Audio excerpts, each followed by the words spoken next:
we have certain narratives that are just untrue. Like to say that men are logical and women are emotional is fundamentally untrue.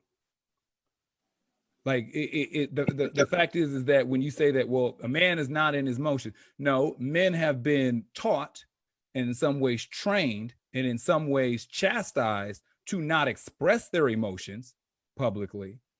But it doesn't mean that we don't have them. And it doesn't mean that we don't have them to deal with. It's just that you're told, man, you acting like a little of this right now. Man, quit all that whining. Quit talking about this and that. It doesn't mean that you're not going through the feeling process of dealing with stuff.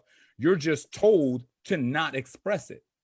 So when you say that, look, you got some stuff that you need to be able to talk it out without everybody telling you how soft, how wrong, how womanly, how this and that you are for having these thoughts and these feelings.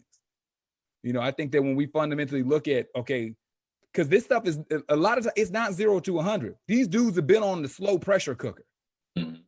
And they didn't have, and you know what I'm saying? And when they were looking for outlets to try to release some of this pressure and talk it out, they weren't in environments where they could. With space to where when you start feeling this stuff, men are deeply emotional creatures. If you think a man's not emotional, put a video camera up to him when his team just lost the game. Record a dude whose team just lost the Super Bowl or just lost the final.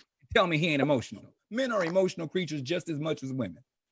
And when we try to act like we're not, we leave all this unprocessed stuff that we don't know how to deal with. But if you process it regularly, you can compartmentalize it properly in the moment.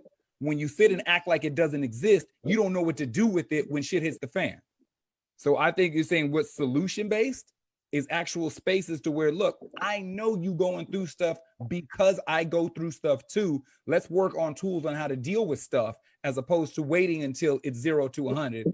And now the cops is called. That's the stuff that's making you feel bad. And let's find some alternatives. Like what are you doing? You know, and I think that something that's big is like, and so I don't know how the rest of y'all was taught, but I wasn't taught what are you feeling. I was taught what's wrong with you. Oh. And that is a fundamental difference. Because that's when you actually say, really good. what are you feeling is what's going on with you. What's wrong with you is you need to validate what you're feeling. There needs to be something, an incident that correlates to it. Man, I feel this way. Well, ain't nothing happened to you.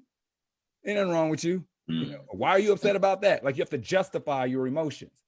But I think when we start stressing on the intentionality and then actually, like I said, opening up them spaces, like what's going on with you? What are you feeling?